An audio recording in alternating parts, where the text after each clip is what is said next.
Bonjour à tous et bienvenue à la deuxième leçon sur Microsoft Word. Cette leçon va concerner la mise en forme, la suite de la mise en forme que nous avons déjà vue dans la première leçon. Donc ici, nous allons voir comment utiliser la règle, le retrait et les tabulations, comment utiliser les bordures et les trames, les puces et les numéros et les styles. Donc, si vous vous rappelez, pour la première leçon, nous avons déjà vu jusqu'à la mise en forme de paragraphes en utilisant ce bouton, c'est-à-dire comment utiliser les retraits, plutôt les espacements entre les paragraphes, les interlignes dans un paragraphe ou dans des paragraphes, comment aligner, comment utiliser plusieurs, c'est-à-dire différentes mises en forme de paragraphes.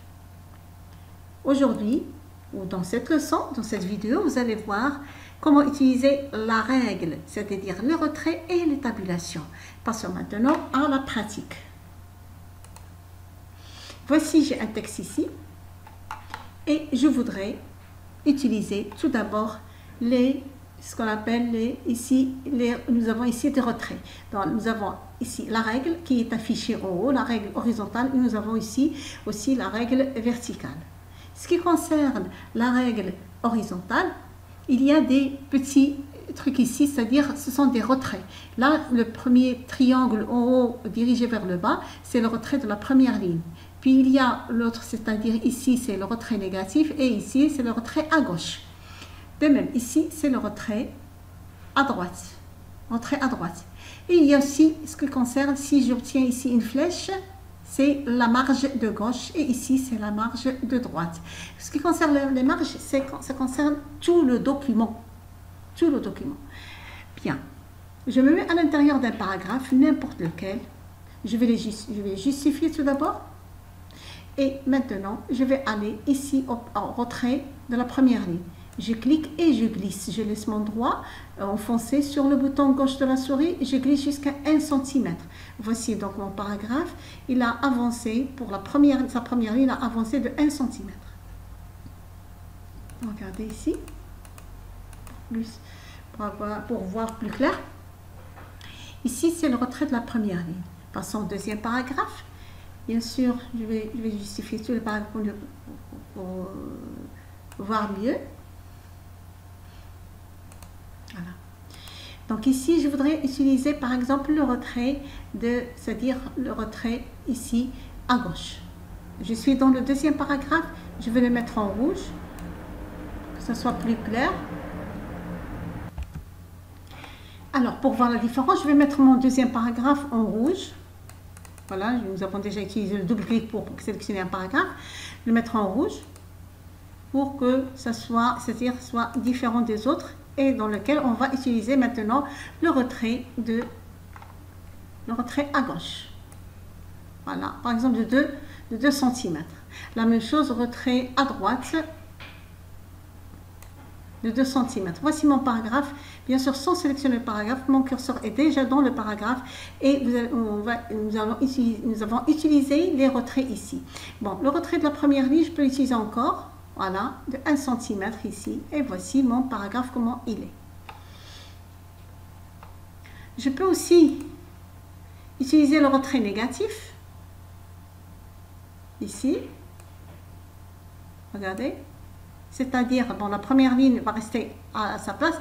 Et puis le reste du paragraphe, elle va, c'est-à-dire se décaler vers la gauche. Et la même chose pour le retrait de la première ligne. Regardez.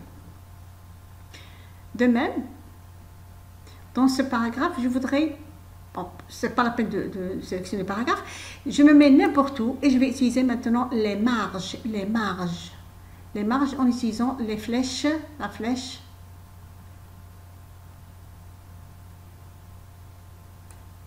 Ici.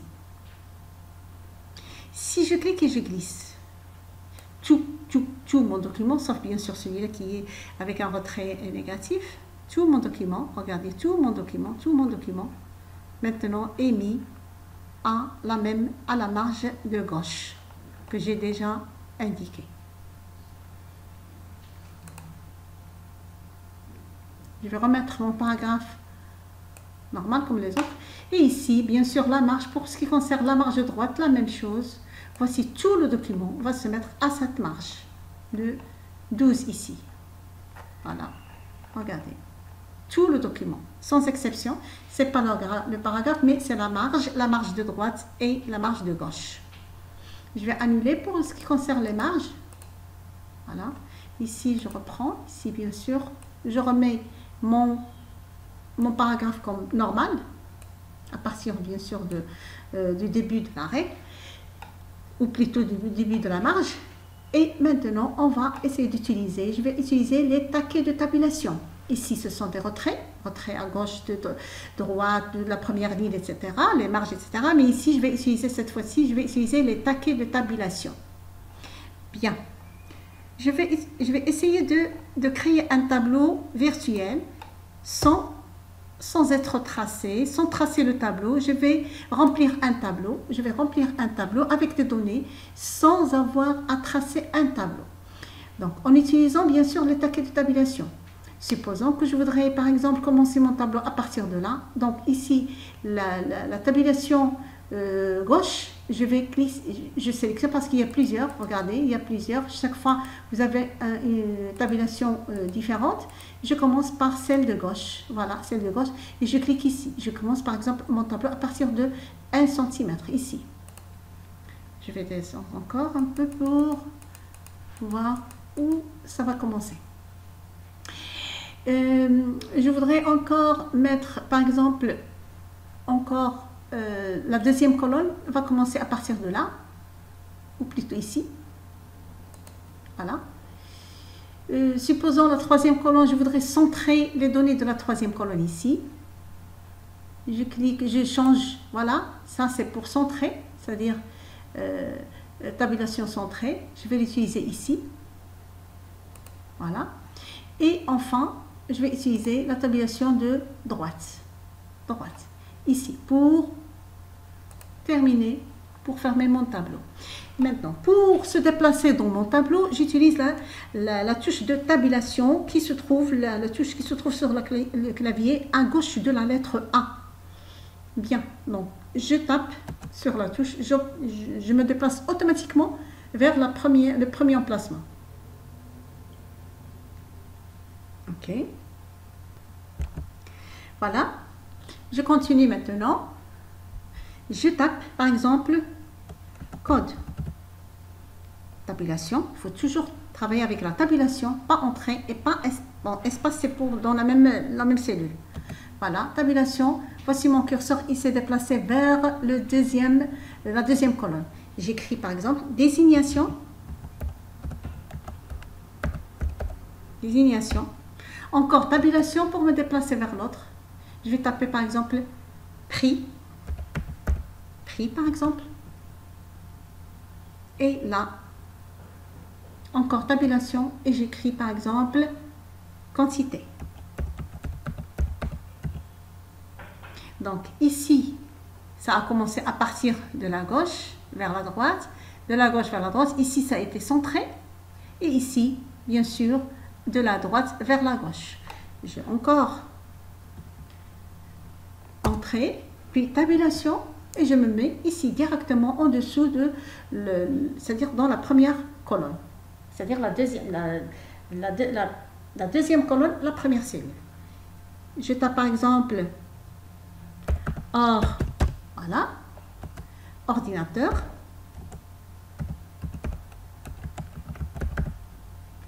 Prix 4800.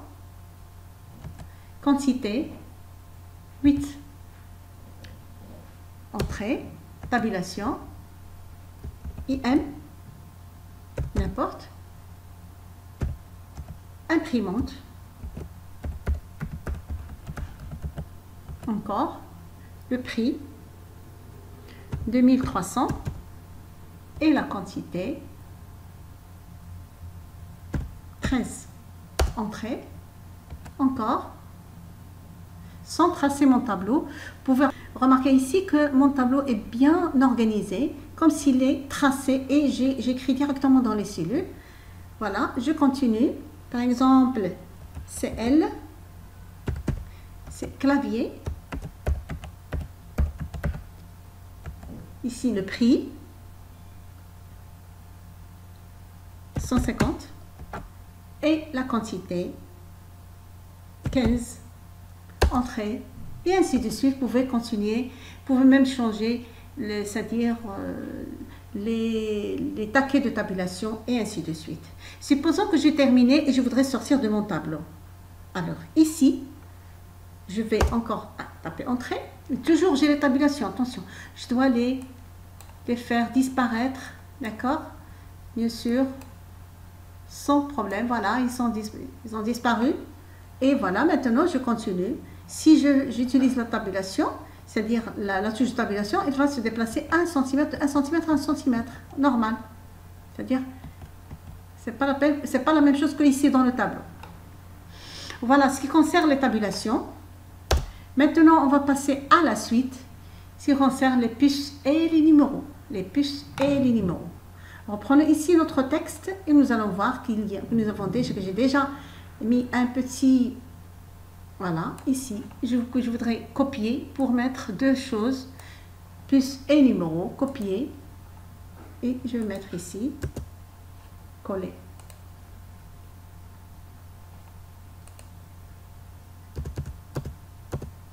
Voilà. Ici, je vais utiliser les puces, par exemple. Ici, je vais utiliser les puces. Je sélectionne. Voici mes paragraphes, parce que chaque ligne est un paragraphe. Hein. Bien. Voici, j'ai sélectionné et j'utilise. Ici, je vais aller ici à puces. Si je clique directement, je vais obtenir des... Voilà, comme puces. C'est-à-dire des petits cercles noirs comme puces. Par contre, si j'utilise... Je voudrais pas... C'est-à-dire... ces puces, je voudrais mettre d'autres puces. Je peux aller ici et j'ai déjà des puces qui sont déjà prédéfinies par Word. Mais je peux, par exemple, ces puces n'ont pas plu, je peux aller encore pour définir encore d'autres types de puces. Définir une puce. Ici, j'obtiens une boîte de dialogue et je vais aller à symbole. Symbole. Et ici, je vais utiliser, il y a plusieurs types de police. Plusieurs types de police. Moi, je vais choisir, par exemple, Wigdings. Et ici, je vais aller en haut et j'ai plusieurs trucs. Vous pouvez utiliser plusieurs. Hein. Voilà, Wigdings 2. Voilà, par exemple, des ciseaux, téléphone, magnétophone, etc. Souris, des index avec les pouces, avec les doigts, etc. Les mains.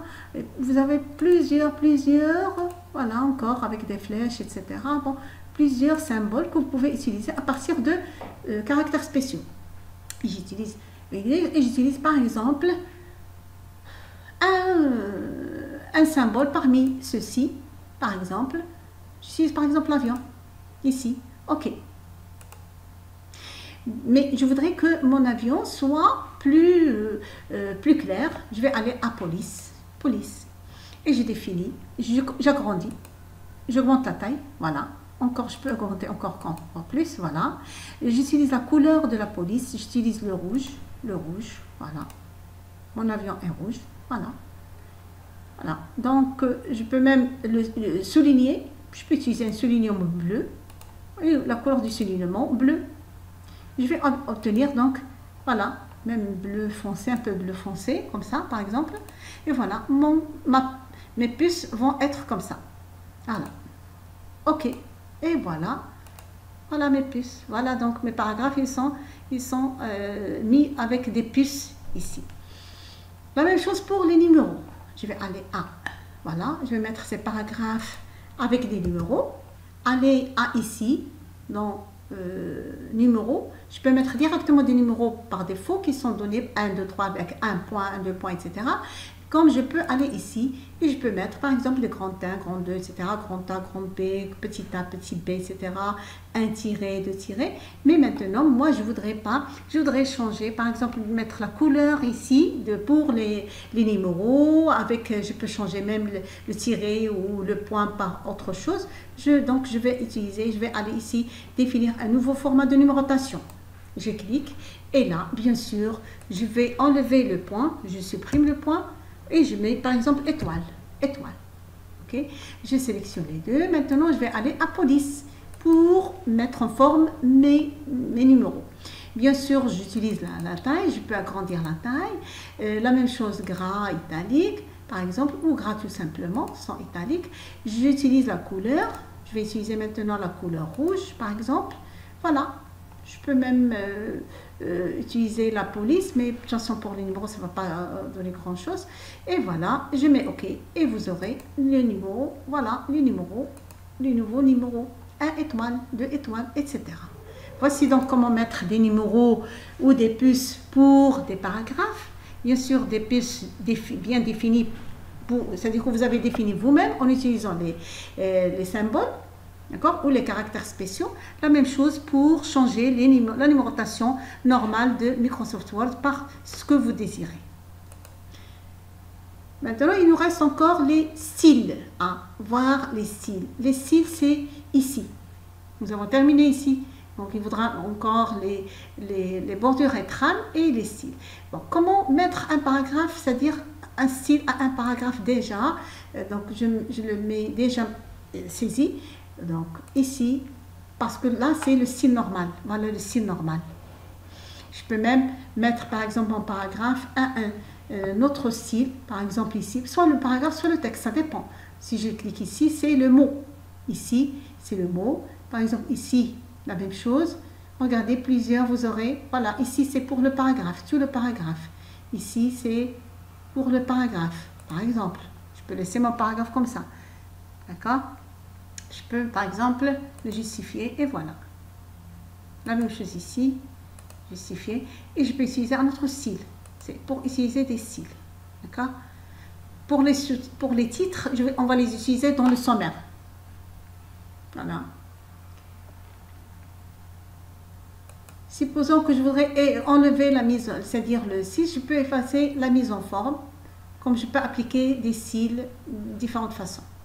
Ça reste maintenant à travailler les bordures et les trames.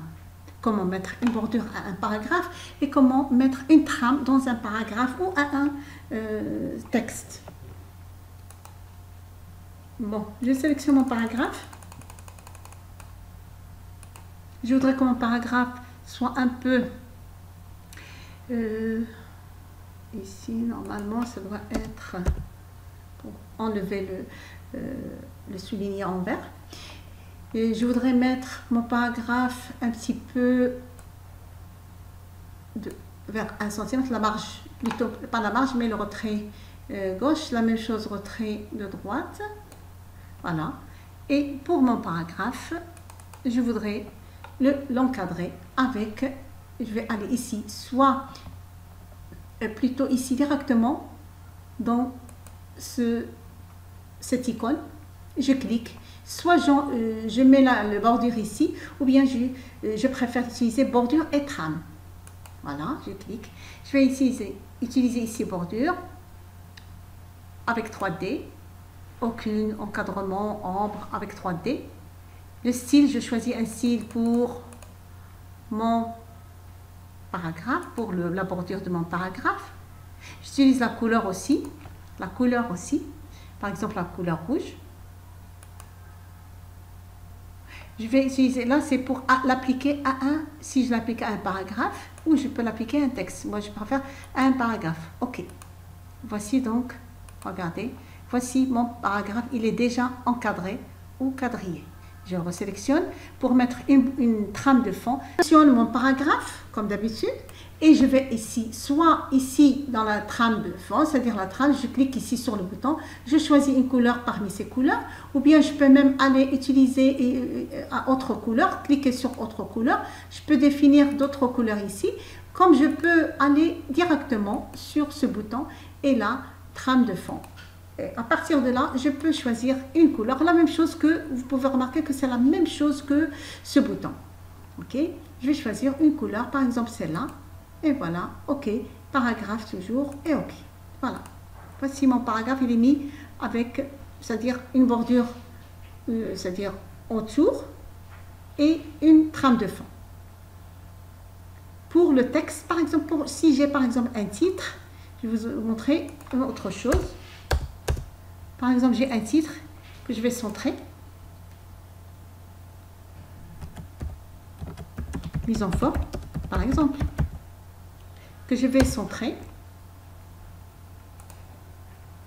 Voilà. Je vais agrandir aussi, choisir la police, algérien, la taille, voilà. Je sélectionne, voici mon, par exemple, italique, voici mon titre et je voudrais l'encadrer.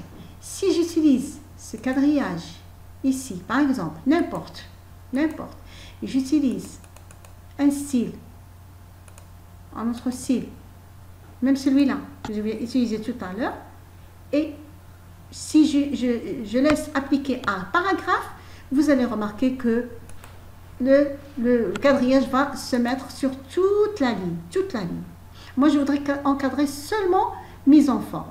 J'annule, et là, je vais aller à ce quadrillage, toujours, ici, j'utilise ce quadrillage, c'est-à-dire ce style, la couleur et tout, mais là, je dois choisir texte pour que le quadrillage soit directement autour de mon texte, tout simplement. La même chose, je vais aller à choisir trame de fond. Je choisis une trame de fond ici. Par exemple, ce moutarde, la couleur moutarde, et toujours sur texte, appliquer un texte. OK, et vous allez, c'est-à-dire obtenir un quadrillage tout autour du texte, seulement, mais pas autour du paragraphe. Voici donc la différence entre les deux pour avoir un quadrillage autour d'un paragraphe, sur le paragraphe, même si c'est un seul titre, vous allez obtenir c'est-à-dire du début du paragraphe jusqu'à la fin, sinon tout autour d'un texte. Voilà, j'espère que toute la leçon a été bien comprise concernant la mise en forme avancée de paragraphes pour la deuxième leçon sur Word et à la prochaine leçon en Word.